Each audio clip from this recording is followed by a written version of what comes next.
So, ladies and gentlemen, Jess is about to come on and talk about how to succeed by being you. So, if you want to just dive into this powerful 2020, just owning who you are, your gifts, you definitely want to stay tuned to this interview. It's going to be powerful. This woman is doing some amazing things in the world of literature, as well as having multiple experiences, lots of experience with the radio platform and her voice. And it's going to be a lot of fun to talk to another fellow host. So, definitely stay tuned. Before we dive into that, I'm talking to you because you're becoming your greatest possible self. So thank you for being here. Thank you for choosing to be your GPS and show up with us. And it is January 1st at the time of this recording. So happy New Year. And thank you so much for tuning in. Let's make it the best year ever. And stay tuned to these 12-hour live streams. Stay tuned to the sources of inspiration for you, whether that's tuning into Jess's shows, whether it's tuning into this show or other shows, coaches, going to live events, meeting people, and surrounding yourself with epic people. Stay plugged in, because that's how you continue to grow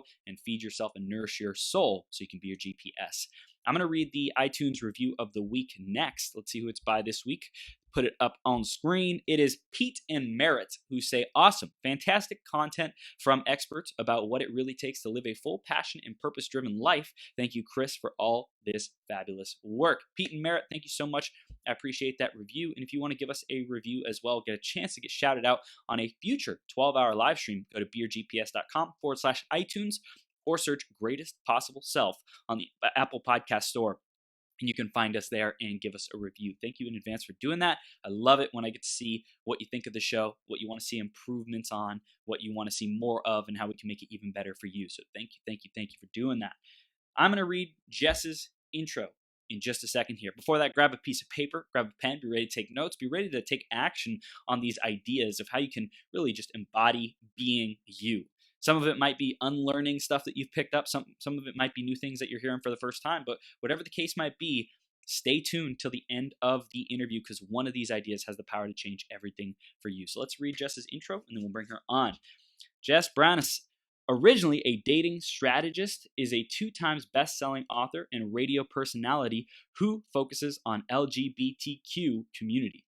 As the founder and CEO of Branas Enterprises and the Be the Voice podcast network, she first gained worldwide status with the release of her first book, Seeking Her, Knowing You, in 2014.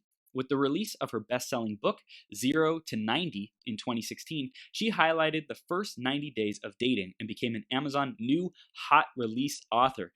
Previously heard as the dating expert for LesBe Real Radio Talk, Jess is also the creator and the host of the blog and podcast Drinks with Jess. She is bringing the LGBTQ community and its allies to the same table to initiate unity while discussing positive missions that guests create and support. In 2014, Jess was named one of the 100 empowering women in the world, featured in the International Best Seller Trilogy, Common Threads, by Dr. Shelly Hipsky. Most recently, she was fortunate to be listed as one of the 47 boldest women in the world in the next bold move by international best-selling author Tarra Flores Sloan. And we're going to have such a powerful interview, but make sure you stay tuned because this is just the beginning. Jess, are you ready to rock the house, Superwoman? I am ready, Chris. All right. Yes, I love it. Let's do it. We're now live on Becoming Your Greatest Possible Self. Thank you for being here. And we're going to dive right into the theme of the day, Jess, and that is 2020, new year, new decade. What does that mean for you? You know what? I have no idea yet. We're going to find out. You know, I like surprises, Chris.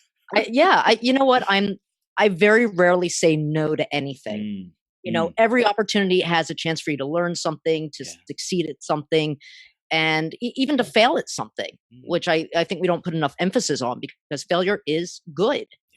You know, I wish all the kids in the younger generation who are afraid to fail and have anxiety realize that failure is actually a good stepping stone to success. You know, so hopefully I will succeed and fail all at the same time this year. Well, I love it because the intention is to succeed, but you're open to learn and to fail and to grow through whatever it is that you experience, because that's like a part of the process. If we don't go, if we are averted to failure, if we're fearing failure, then we will never be able to experience that great success. So I love that in this new decade, in this new year, you're open. You're like, hey, life, bring what you got. I'm going to show up and give my best, and just keep taking one step at a time. That's the name of the game. Absolutely. Like I totally believe that we actually fear the known.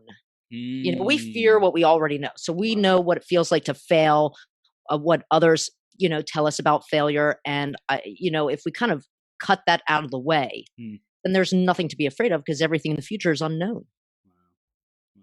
I love it. I love it, Jess. So tell our audience a little bit more about the books that you've written, the shows that you host. You're doing a lot of different things. Tell us about what you're up to these days. Well, let's see. I probably work about 18 hours a day. You are just intense. I love it. I'm trying. And in fact, I have to get the third book on its way at one of these days. But my first two books really concentrated on knowing yourself and building your roadmap to seek the type of relationship and the type of person that you want. You know, many of us go through, again, failed relationships, but that's not necessarily a bad thing. If you take a look back to see why you chose those people or that situation, what your situation is that you want, and at the same time, you know, being able to forgive the past and really decide that you are responsible for every successful and failed relationship. You have an accountability. It does take two. So, you know, I went through a long process of actually after the end of a relationship, I went through probably a 4 or 5 year process where I did a lot of self-exploration, a lot of psychological and behavioral studies to create the first book, Seeking Her, Knowing You. And it's great because at the end, it's really the person that you're seeking is you. First and foremost.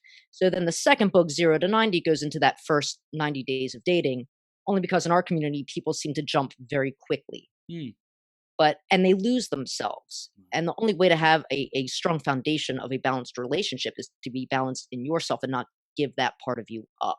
Yeah. So, I love that. It's like knowing what your values are first, because when you're saying, hey, this is what I want, and especially having a healthy relationship to this is what I don't want, rather than fearing bringing that stuff from the past, or like hating it, or having toxic energy from things in the past. Because if you keep holding on to that, that'll keep showing up in whatever the relationships are that someone might be attracting. So to know clearly what you want, but also have a healthy relationship to what you don't want, like when you clear on both of those, then you're like, cool, I'm good. I don't need anyone outside of me to complete me. I'm good as I am. I'm going to live an amazing life, even if I live single to the rest of my life, because I love me. I'm happy with me. I'm grateful just to be me. And then everything on top of that is icing on the cake.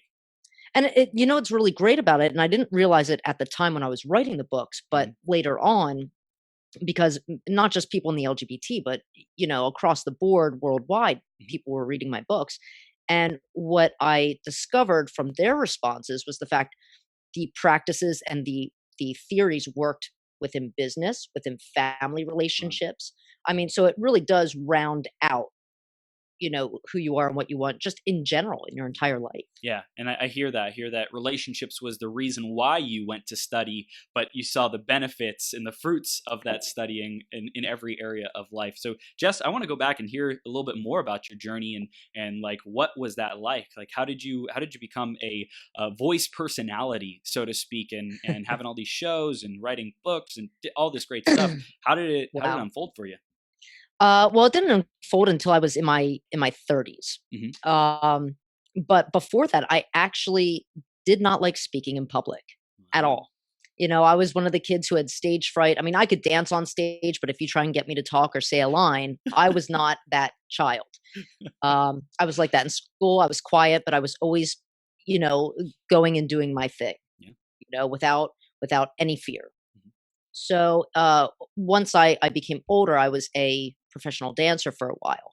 So I had to start doing interviews and some public speaking. And then after that career ended, I became a teacher. And what better way to learn how to speak in front of people is to teach. So I did that for about 15 years. At the same time, my first book was released. I actually had gone through cancer at 35. And after I came out of that surgery, I realized this is my time now.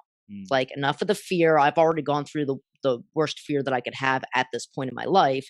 there's nothing to fear now. Mm. So, I started writing the book. I started promoting the book. I ended up being a guest on a radio show who asked me to stay on full time with them.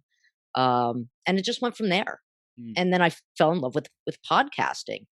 The show Drinks with Jess actually started as a blog.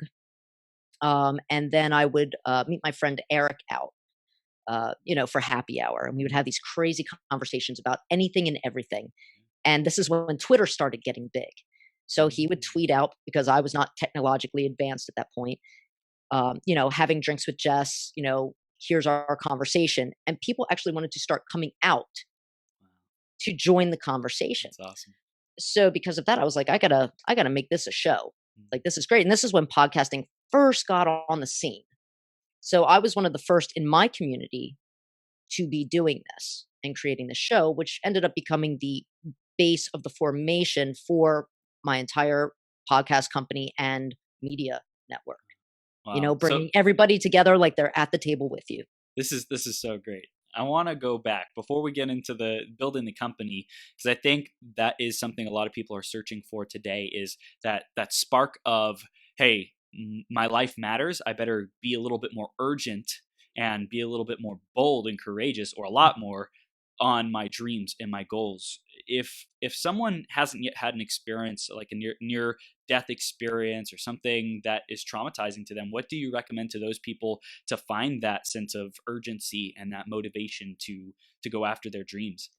Well, I think it takes a lot of self-reflection, but I think it also takes a lot of confidence. Mm. And sometimes people don't look at the things that they have accomplished and use that as that fire of confidence. Like, hey, I did this, I can do that.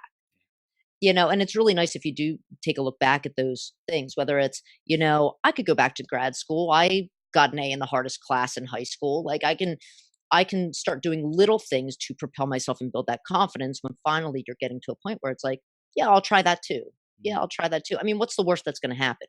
Yeah. We have one life and one life only. So at the end of the day, people aren't going to look back and say, oh, well, she sounded pretty stupid on that interview, or, her network didn't do well, or they're not going to look at that. They're going to look at the person that you are and how they were impacted by you. Yeah. So if you can keep that in your head, there's no reason not to just jump in. Yeah, I've heard my girlfriend say, "Will this be important in 5 years?" Something that is a difficult moment for us. We look back in 5 years. Is this going to matter? Is this really going to be even important? Most likely it's not. Most likely it's just a blip on the radar, and it's just a speed bump that you get over. But in 5 years, like, you'll be a completely different person with like all this that you've accomplished, and this small difficulty won't matter that much. And I love what you said about looking at the track record of what we've accomplished. And I know for me, when I was like 21, 22 years old, as a millennial wanting to be super successful in business, I had like zero self-esteem. And I think one of the biggest things that would have helped me back then is to simply look at my accomplishments, look at what I've done, look at even things that wouldn't necessarily translate to business success, like playing lots of video games, playing years and years and years, but to look at that and be proud of it regardless, and to say, that is what I've accomplished. If I can do that, I can do anything. It's like, if I can do X, whatever X is, if it's going on a walk once a day, if it's taking care of your loved ones, if it's, being in a sport or whatever it might be, playing music, whatever it is, if I can do that, then I can do whatever it is the goal is that we're setting our minds to. And it's like, just to keep telling ourselves that story on repeat, so it becomes our truth and we have that confidence.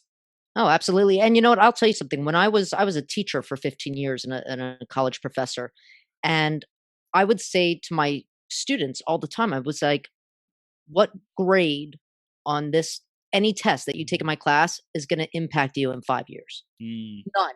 It's not going to be a yay or nay to a job. It's not going to be a yay or nay to, whatever your financial plan is. I'm like, it's just a test of, did you study? Do you know the content? That's it. I said, it has no bearing on your life whatsoever. And I think that's why my students were very, not only personal with me, but at the same time, they were never afraid when they walked in my class. And I always came in just as me. I came in a black t-shirt and jeans, even though that was frowned upon, but that was me. But the kids responded to that. because I understood them. I met them where they are. And I also, didn't make them meet me where I was. yeah, and also you said, hey, this is me. I'm not afraid to be me. So whoever you are, let's figure out who that is. Let's discover. Let's, like, this is me. I've learned over the years that this is what I like. It's what I prefer. It's what I value. This is who I am. How about you? Let's play with that. Let's explore. Let's discover, and it creates a safe space where they can show up however they are. Absolutely. Yeah, that's so awesome. I think that's, for you and the LGBTQ community, like that sense of being open and accepting to everyone, whoever you are, however you are, whatever your beliefs are, whatever your preferences are, however you choose to show up. Like, I welcome you. And I love that you do that to this table, so to speak, this metaphorical table, so that anyone can bring their issues, their challenges, their dreams, their desires, their goals. Was that a priority for you when you were in the teaching career, or did that evolve over time? You know what? I guess it was always there. I didn't become a teacher till later on. Like I guess I was maybe 27 or so when I became a teacher. It was not something that I wanted to do at all. Especially being a germaphobe, not thrilled with 30 kids touching everything. But no, you know what? Many kids, no matter whether they're in the LGBT or not, they oftentimes don't have support, or their family's not accepting of either their choices or their lifestyle or what sport they want to play or what subject they want to study. And, I was fortunate enough to be raised in a very good and supportive household and family in general. And it was like, if you don't feel like you have anybody, you damn well have me. Like that's how that opened up. Now, was I always geared towards the LGBT community? I think being a role model for our community is wonderful, but I'm open to everybody. I don't care what you are. In fact, being a part of the community is probably the least interesting thing about me. If I think about it. So, I allow myself to allow others, whether they want to ask me questions or not, I allow them to see me as a human being. I go to all different places. I take all different trips. I walk into different restaurants. And in our community, people contain themselves in a box. They can only go to an LGBT friendly place, or they only feel comfortable in certain cities. I'm not like that at all. I just figured if people don't like me, they don't have to talk to me. I love That's it. And it's not going to, as long as there's good music and good food, I don't care who's there, and I don't care what establishment it is, as long as I'm enjoying myself, that's all there is. And it's been proven very successful as far as opening up people's minds, because they see past their preconceived notions of me and get to know me as a person. Yeah. Well, I think that's so powerful. And I want to really circle it around for our listeners and people who are tuning in, because today's theme is just be successful by being you. That's all you have to do is be you. And Jess, you are first being great with yourself and loving yourself and appreciating yourself and knowing what you value and what you like, starting with what you wear. That's something so simple, right? Like, hey, this is what I want to wear, right? And then as you move through, you're like, hey, these are the people who I want to support. But that's not it doesn't define you. It's just a avenue. It's just a aspect of your life and a cause and a community that you say, hey, I want to bring my energy to this community and support you, but I'm going to be me, like, wherever I go, whether it's with kids, whether it's in public, whether it's in these communities, whether it's on your shows. You're going to bring you and this openness and accepting and kind of loving nature of you to wherever you go. And I think that's just you everywhere by being you. Absolutely. Yeah. And once whether you want to be successful in life or love or business, that true success comes from being yourself and seeing that progression. Right. And sometimes that's the all that success can mean for you to evolve and see how well you progress at the things that you enjoy. It doesn't mean becoming a millionaire. It doesn't mean having a huge corporation. It can just mean the success in finally getting to be you. Yeah.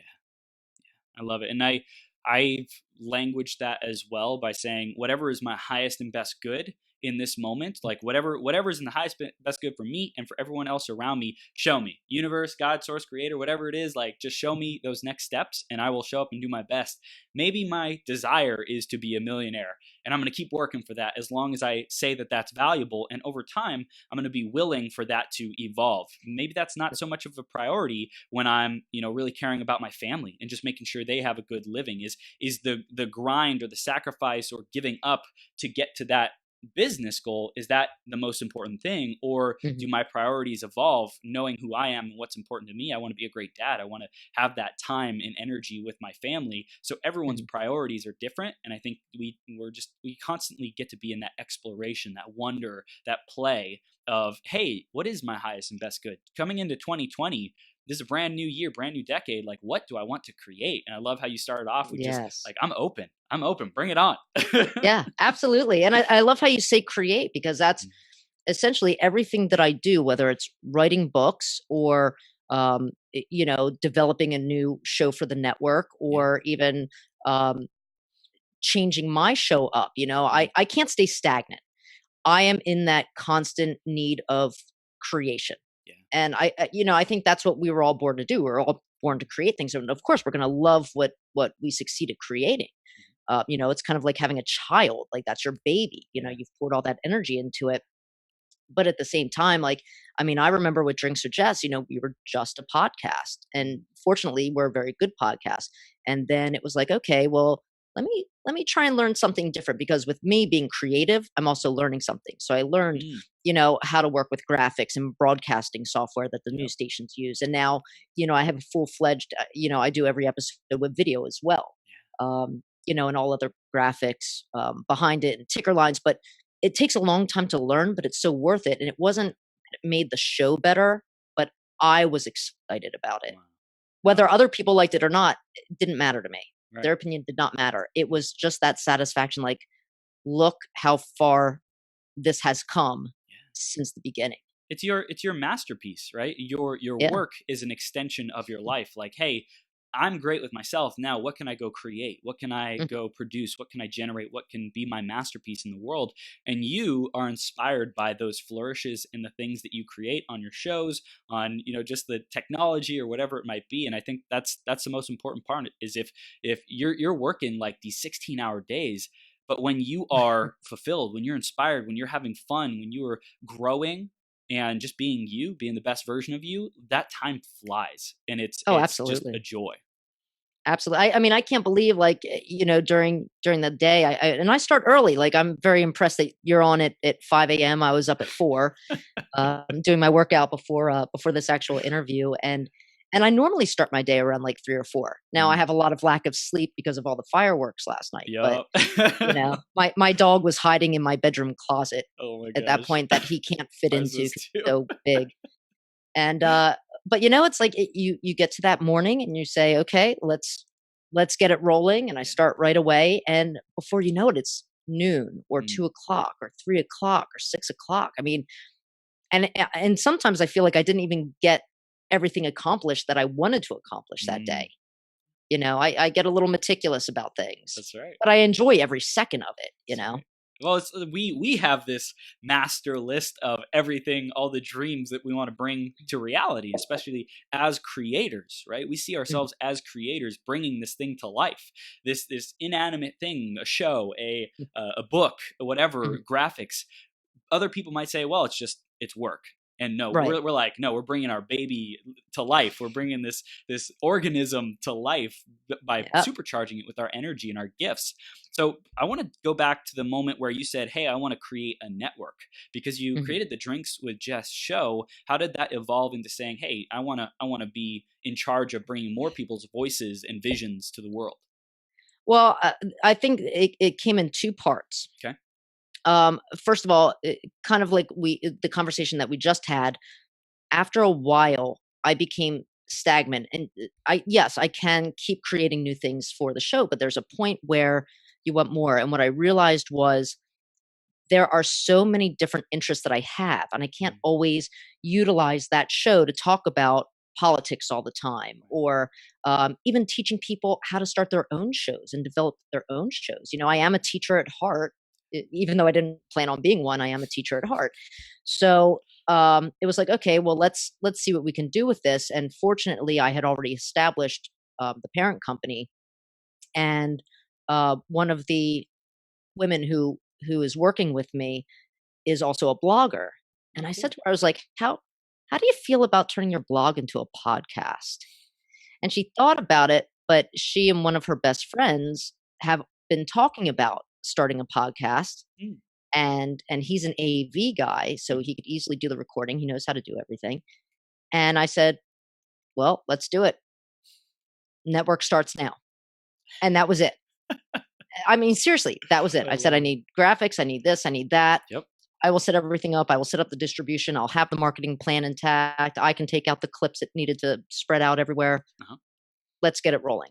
So I created actually 3 other shows of mine. So again, the podcast penetration, which is content on how to podcast. Then I brought the dating pool podcast back, which is actually an old show of mine that went along with my books. I took a hiatus from that to reestablish it and brought it back, especially with the 3rd book coming out. And then I decided, since I love politics so much, I mean, I'm a political junkie. Like MSNBC is streaming in my bedroom while I sleep. All the hearings and debates and testimonies are, they're like my toy store. So I think Twitter is sick of seeing me during those times. But great comments, though. So along with those 2 shows and Drinks with Jess, I developed a 13-episode series. And this is a one-time series. And what we do is once a month, we cover what happened at the debate. And we're also going to cover like the presidential debates, the vice presidential debate, all the way to election night. So it's like, once we established it, it was like 13 episodes in total, which is great because it brings people in and it's exclusive to the network. So it draws people to the network to see other shows that we have.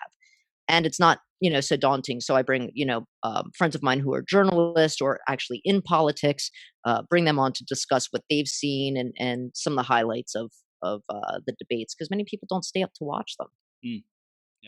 Yeah. So you saw that, hey, I love politics and education of these topics so that people can be informed, they can be aware, they can be their greatest possible selves in knowing what is going on in our world. Right. And I think that's something a lot of people have a difficulty with. I know I do. I tend to say, hey, I'm just going to focus in my zone of becoming my greatest possible self, personal development, and what's going on in the world. I have no idea, but I'm sure it'll all work out.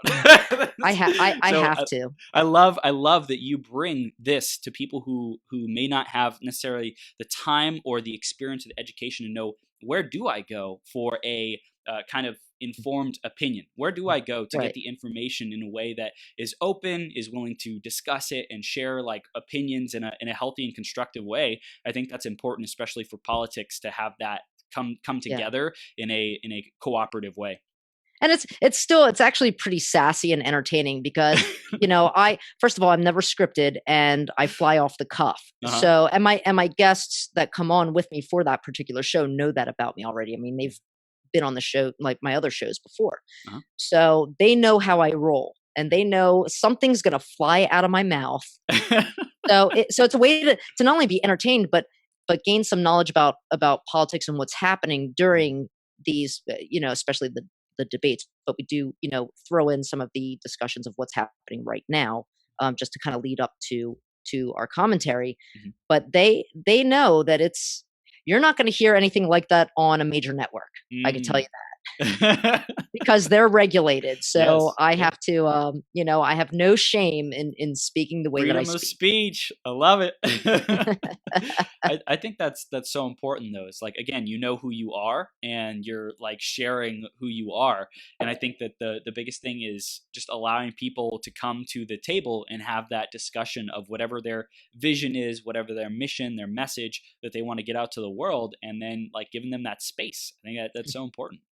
Absolutely. Wow. So with your network, like what is your desire with that? What do you want to grow it into? How do you want it to impact the world? Well, so we started with the podcast portion of the network, only because that's what I'm used to. That's what I love producing. I'm an audio geek in that sense. But we will eventually go into whether it's docu-series or documentaries, something visual as well. I think that there are a lot of stories out there to be told, that not only would be helpful, but would be interesting, to everyone, that human display of whether it's fear or joy or happiness or questioning. And I think we're going to start splitting it off into documentaries or docuseries or even, online shows, to create an entire network. Like right now, especially with our community, YouTube, unfortunately, is not being so supportive. Wow. In kind of behind the scenes ways. Mhm. So I said, well, what if I eventually create that video platform, and that would be that safe new space for people? There's going to be a lot of logistics that go into that, but I'm sure that will be that will be coming up in the near future. That's awesome. But yeah, I just want it to grow. I just want people to understand that everybody is a human being. Everybody deserves to be acknowledged. Everybody wants to be accepted, and there is more to people than who they date or what kind of work they do or what kind of degree they have. I mean, nobody would probably believe that I have my master's degree in linguistics and I speak so many different languages, and that's what I taught.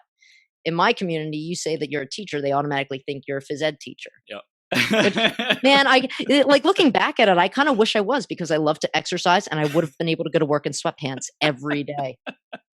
I'm kind of kicking myself for that decision. That was my failed decision. That was my mistake. Where's the time machine, Jess? Let's go back and do it all over again. Oh no. You know what? I do not need to redo that time. I learned from it while I was there. Have no desire to redo that time. Well, I love it. I love that, like, with the years, with the decades, there's experience, there's wisdom that you get. And I'm curious, in the next decade, what do you think is the wisdom that you want to receive the most? What would make the biggest difference for you if you received a certain type, style, or essence of wisdom? Wow, that's a large and in charge question there, Chris. Wow, I think you stumped me. In the next decade, geez, I think about it like at the end of this decade, now that we're starting a new one, at the end of this coming decade, I'll be in my 50s already. So maybe the secrets to not having a midlife crisis would be pretty advantageous for me. But it's funny because I don't feel as if I'm in my 40s. Like I still live my life like I'm in my 20s, except maybe making less errors and less stupid choices that I should have avoided. But you know what? I think just in essence, for me, learning to relax, is as easygoing as I am. I mean, in my life, because I'm doing so many things, I'm a very structured person. Yeah. I mean, I could tell you what time it is by what I'm doing during that part of the day. Like I know it's 8:14 when I'm coming back from my walk with Nacho, and don't even have to look at a clock. Like I am that regiment, Yeah. So for me, there's going to be a point where I'm going to have to learn to relax, and with doing that, also learn how to give up control. For me, when I'm creating something, that is, and I think many of us that create are like this, but we want to be in control of things. We know how we envision it. We know, and it's very hard for us to say we trust somebody else enough to take this part over. And for me, I think that's going to be the biggest lesson, because until I can get to that point, I'm not going to relax very much, which as you get older, you kind of need to do. Yeah. And I think your strength, your superpower is creating, is being high performance, is go, is building these masterpieces. And one person can only accomplish and create so much. So I think it's so beautiful that you created this network to help other people to get their voice out and their message out, because you want your life expression to be more than just you. Oh, You absolutely. are one person, you can do a lot, and you're like, hey, I know I get to team up, I get to build the community, I get to empower and Mhm. inspire other people and my team members and people within the network, and even the people that they reach ultimately, because you believe in the missions of each of these shows that you're representing and Mhm. are represented by your network. And you're just like spreading your love and your commitment to these people and their missions. And in essence, you are giving up your power to say, I have to do the network or the show or the thing all myself, because there has to be people outside of you who are doing their own thing, who are working their magic, who are doing Mhm. it the way that maybe you don't necessarily understand or wouldn't have done it that way, but you Mhm. allow them to be their own, entity, so to speak, their own living organism, so that they can share their message. And I think Yeah. it's a perfect like evolution of this next 10 years of your life. I I think so, and I mean, as far as because I do teach classes on how to set up podcasting or advanced podcasting skills and stuff Yeah. like that, and what I love is after somebody goes through the first class and they're able to launch their fully developed podcast within like after 8 weeks of taking a class, 9 weeks of taking a class, you know, you never know what kind of show they're going to produce that maybe I would be able to bring onto the network, and Yep. they already have all the skills and how to produce it themselves. Boom. Because many times I do much of the editing, and it's nice when somebody else has that skill because it takes a little bit off my plate. Yeah. I need time to travel and make sure that the message of the network is getting out to the communities all over the nation. So that's this relinquishment of power and control is going to have to happen very soon if I'm going to have to get on the road. Well, it's the tech stuff. It's interesting because that's like the technician role, Yeah, right? but I But love that building stuff. building a company, building a movement, Mhm. building this enterprise, that is a different mindset, right? It's going Mhm. from technician to owner mindset and owning Mhm. this thing, and not necessarily doing all the things and turning the screwdriver or adjusting the dials or Oh, slicing but the. see, I love that part Yeah, I though. know. So it's That's it's the. it's very hard for me, but I can always do that with my own show, Yeah. which I'm Yeah. starting to realize. But it's I think what I hope that people learn to understand is you can have many different interests. Yes.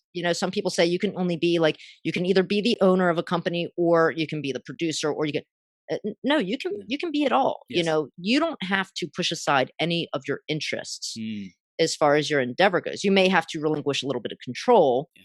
which again is hopefully what I will learn. But that doesn't mean that you have to stop doing all those components that you love. It's to manage the priorities and say, hey, maybe I used to do 12 hours straight of audio and video editing. If I love it, cool. I can do an hour, 2 hours a day or a week or whatever. Just like if I love it and it makes me happy, keep doing it.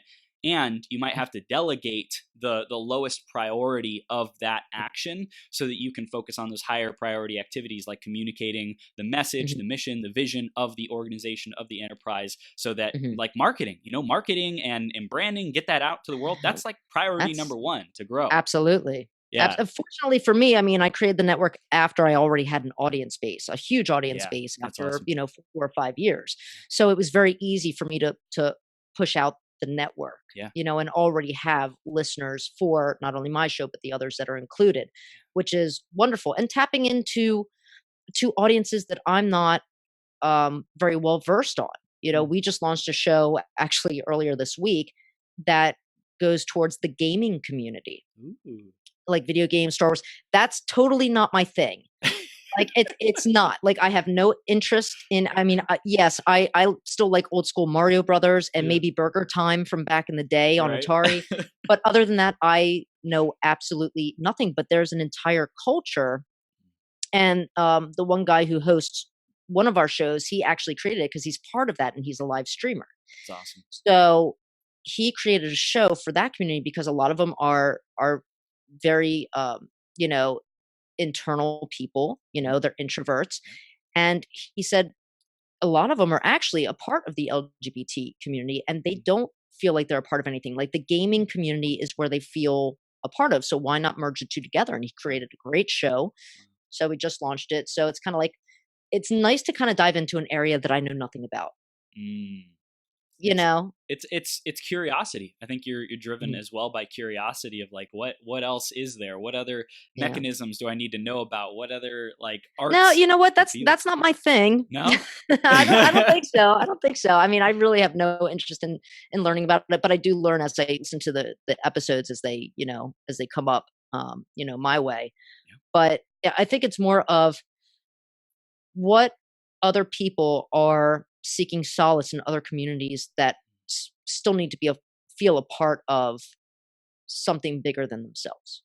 So you take curiosity and interest in something when they don't feel like they belong anywhere, and you say, "Hey, how can we have you belong and feel like you matter and feel like you're a part of something?"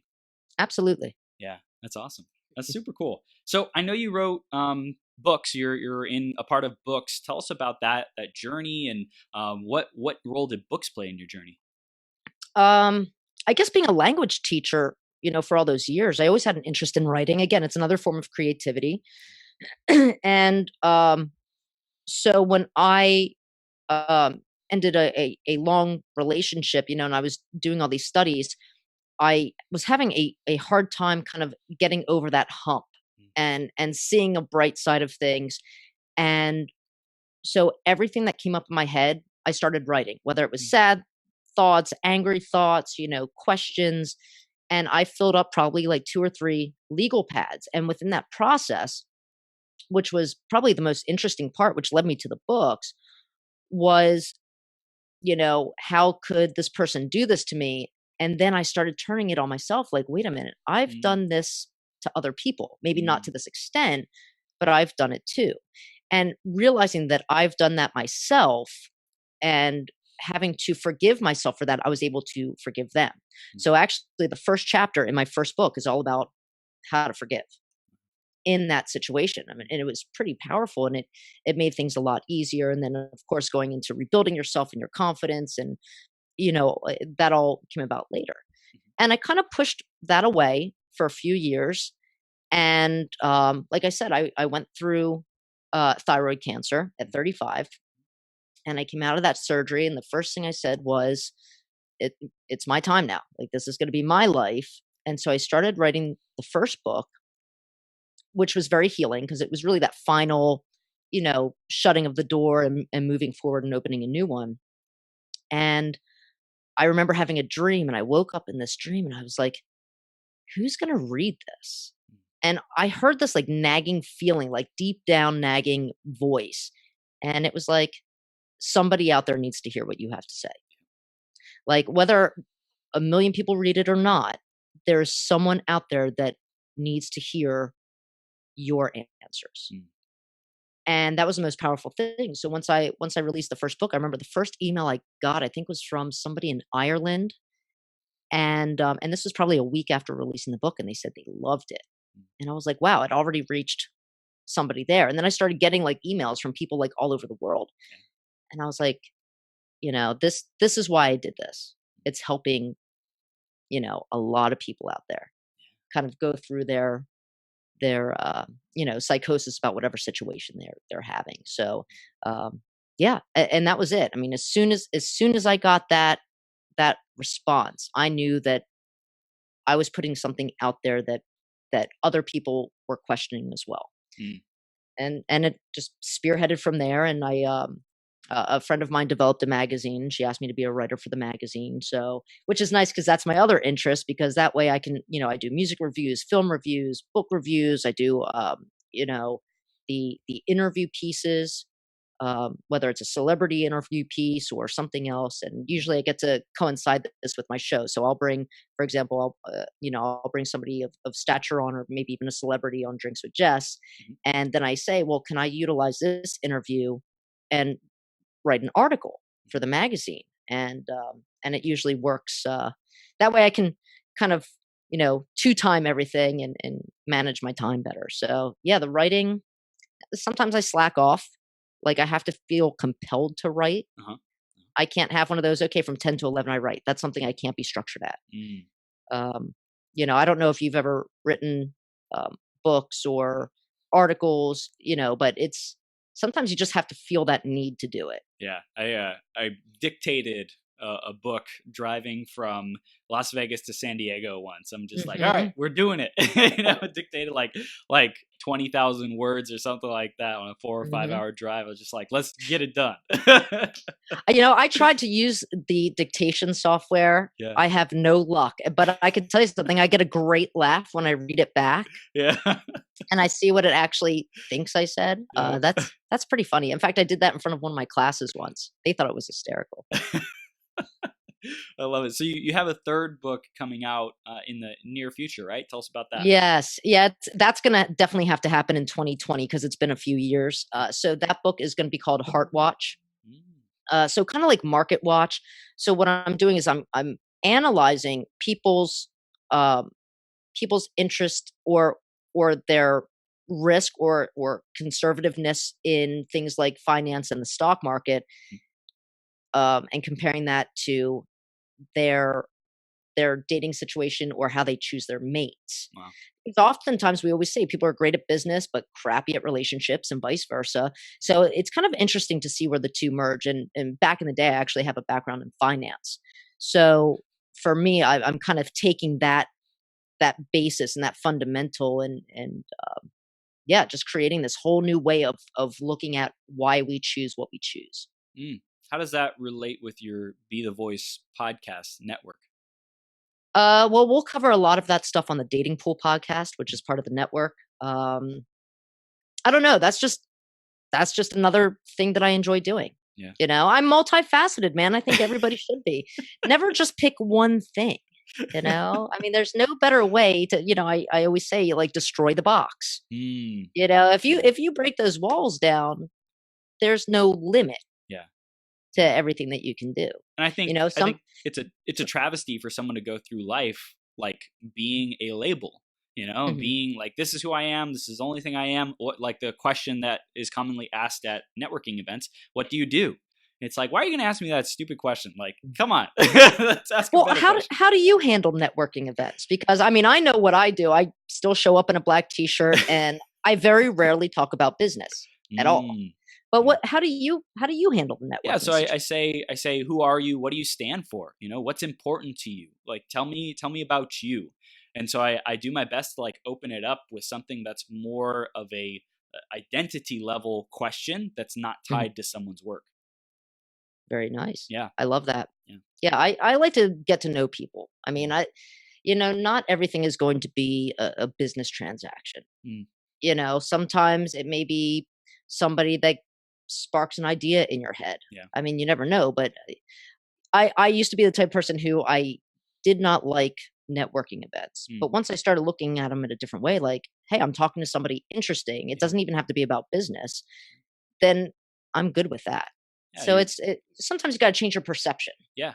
I listen for the gold nugget of the thing that interests me, like what is it about this person that interests them that I can discover that also interests me? Where do our energies and interests intersect, and how can we like keep exploring and playing until we find that place, that juicy spot where we can like create magic? Yeah. And you know what? It's funny because you learn a lot about just building relationships in general. But what I realized in my books, and I've said this in both of them, I believe, but so many people are worried about making that impression. I think networking events can be that way too. People are scared to go because they want to seem like bigger or more prominent than what they are, because they think that's going to give them some kind of attention. And when you look at relationships, like romantic relationships, people go on a first date and they're like, God, I hope this person likes me. How about you turn around and say, I hope I like them? Like if you put it where you're in control, it would totally change the dynamic of relationship building. Yeah. Or do I like myself? Who do I get to be in this moment so that I enjoy who I'm being? What is my authentic self-expression? What is important to me right now to do, to think about, to show up as, so that I'm congruent with me? And that's right. Like one of the most powerful places that we can come from to be us. Absolutely. Wow. This is great. I love this, Jess. So is there any other like aspect of your work that's really important to you that you haven't mentioned yet, that you're like, man, I know that this is something I wanted to get out to the audience today that we haven't yet covered? Geez, I don't think so. I mean, things pop up as they come. I mean, obviously, if anybody out there is interested in podcasting, you can go onto the website. We have plenty of things there for you. You can even contact me and talk to me about it. But I mean, I just kind of roll with the punches. Like right now, the network is finally flowing like a well-oiled machine only after 2 months of it launching, Wow. which is great. That's awesome. And, me trying to settle down and get a third book written is the next venture. But, I really look forward to seeing what does come along. I mean, I have my idea and my vision, in a general theme, like I said, the docuseries, documentaries, filmmaking, television making, that type of situation. But I mean, I just can't wait to see how it unfolds. And I hope everybody out there that's listening and watching this, get excited for the next 10 years because a lot can happen in those 10 years. I would have never thought 10 years ago that I would have 2 best-selling books, a podcast, a media network, an entire company, and write for a magazine. Like 10 years ago, at 33 years old, I would have never seen that coming. Wow. And I just turned 43 2 weeks ago. Wow. Congrats. It's like, wow. Happy belated birthday. I wanted to ask, what kind of podcasts do you want to attract and visionaries, messengers, like people with a voice? What kind of people do you want to attract to either help them get onto your network or help them launch their podcast? There are 2 podcasts that I would really like to see form. Obviously we have 6 shows on there now.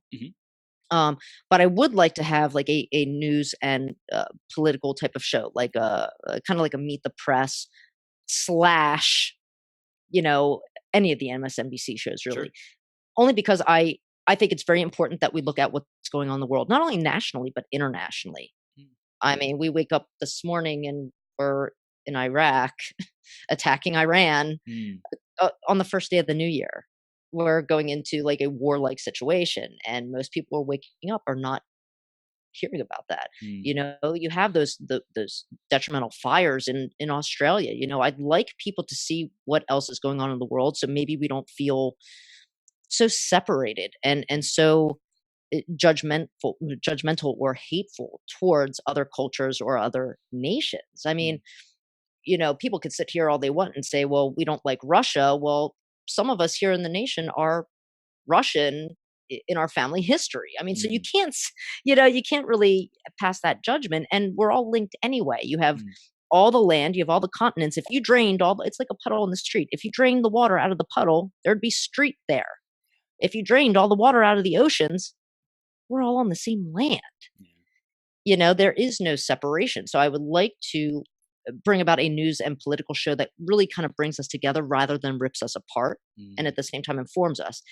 I also, now that we're here in Philadelphia, excited for Sunday football, because Eagles are the wild card, which we never thought was going to happen this year. I would love to do a sports type of podcast. That's awesome. Only because I love sports. I think there's something about that energy when you go into a stadium, whether it's soccer or football or basketball, and you see not only that competition factor, but also the general respect between 2 different teams or 2 different sides. I mean, obviously, if it's not the Eagles and the Cowboys, because I don't think there's going to be any respect there. But yeah, I mean, I would love, anything that shows that common interest. Yeah. And brings people together, not only in an entertaining way. I mean, it doesn't have to be so like straight-laced, but really in a knowledgeable, let's just talk about it like we're 2 friends at a table talking about it. That's what I like to see. I'm curious about that, because whenever I've thought about news in the past, I felt like there was a kind of a negative energy around it, like the way that it is conveyed to in most stations, broadcasting networks. How do you make sure that it is not a disempowering kind of negative, toxic expression of a network or someone else's agenda? How do you make sure that it's empowering yet covers the facts? I mean, obviously, when you look at major networks or cable networks, some favor one side over another. Right. I mean, obviously we see that. You can't really hide from that. We know whose opinion is whose. But I know, for example, a transgendered woman who's also an author, amazing, just amazing in her knowledge of history, and used to be a journalist, a TV journalist. And, I was very surprised because the first time she came on my show, it turns out she's Republican. And I'm like, what? But then she explained to me like the history, and she's like, no, I'm not like today's Republican. I'm like Abe Lincoln Republican. Yeah. And so I think if people saw a lot of those types of interactions, I think they would be a little bit more willing to listen to both sides, provided that both sides are coming from a reference of respect and not trying to throw punches, but really looking at it. I mean, this cannot be, a conversation that I hear between my father and his sister, who are on different sides of the aisle. And that's like a 3-hour phone conversation every week that you do not want to listen to. I want it to be an informative situation where people can say, all right, well, now that I recognize this, maybe it's not so bad. I mean, think about it. I am very quick to say that I am liberal. I am a Democrat. I know that. But that doesn't mean I didn't respect or would have been okay with having someone like John McCain in office. Ronald Reagan was a great guy. In fact, even surprisingly, Nixon was actually a great president. He got caught up in some crap, but essentially, he really did do a lot and put a lot of legislation in motion that we still carry through on today. So we can't say that the other side is bad because they're this. Again, it's looking past that judgment. And that's the type of news show I would like to see. I would like to see those commonalities between two different sides. Yeah. And I think with being sourced by the people, so to speak, by you, by other people who are kind of doing it at the grassroots level because they're passionate about it, because they care about, especially with the Be the Voice mission, and like, hey, come to the table with respect and share your opinion, share your philosophy, your mission, what's important to you.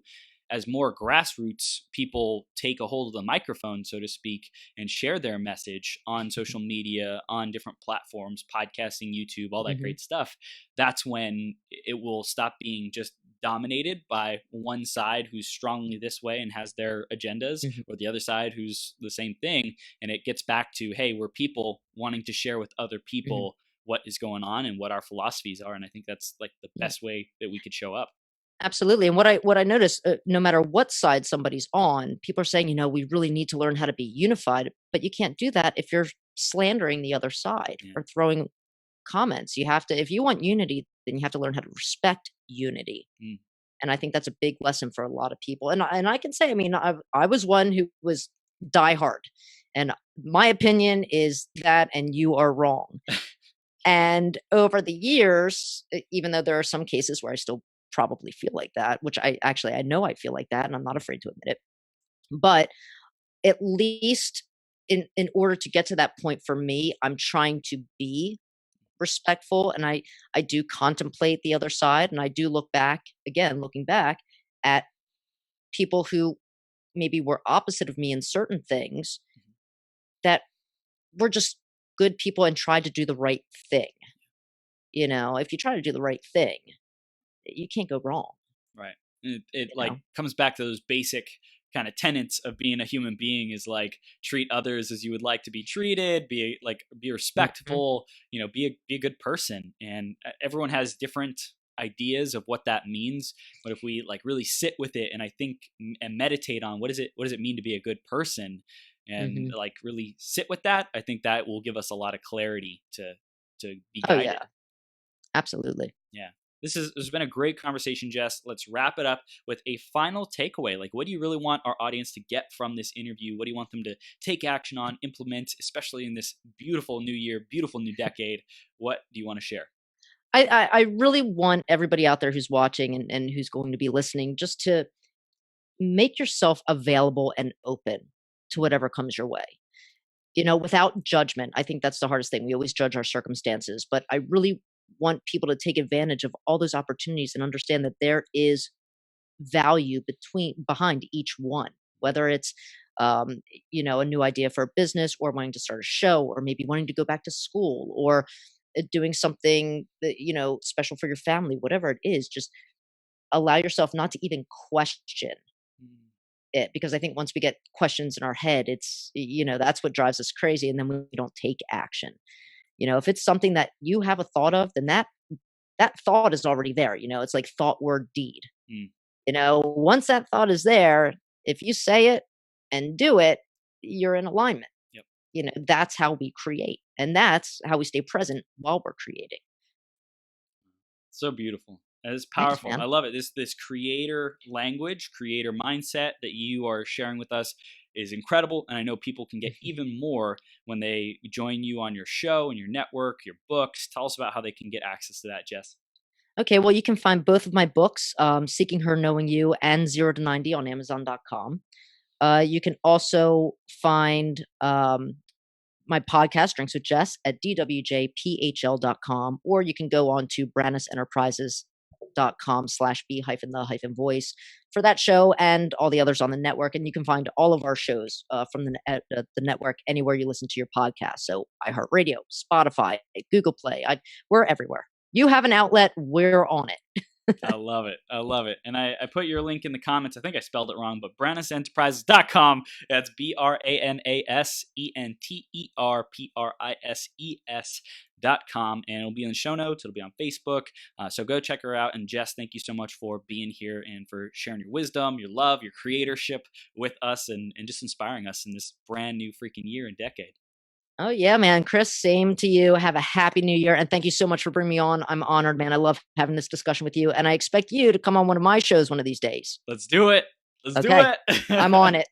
Awesome, Jess. We'll see you soon, okay? All right. Sounds good. Thanks, Chris. All right, take care.